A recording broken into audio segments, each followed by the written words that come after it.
Mantan Menko Polhukam Mahfud MD ikut menyoroti polemik pagar laut sepanjang 30 km di perairan Tangerang, Banten. Mahfud MD mengatakan seharusnya pemerintah bisa lebih tegas dengan kasus ini. Bahkan ia menyebut persoalan pagar laut sudah masuk ranah pidana. Menurutnya tindak pidana sudah jelas dilihat dari diterbitkannya sertifikat ilegal, yang tentu saja melalui proses kolusi dan korupsi yang berkesinambungan. Mahfud kemudian menyinggung pemerintah yang terlalu banyak drama dengan hanya membongkar pagarnya saja.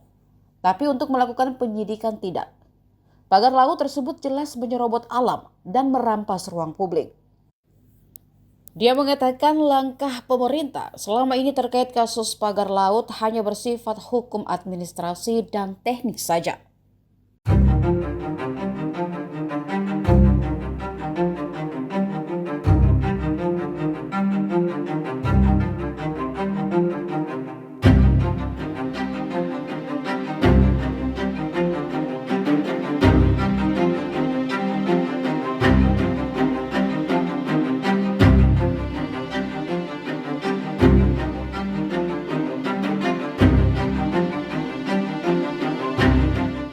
Download Tribun X sekarang, menghadirkan lokal menjadi Indonesia.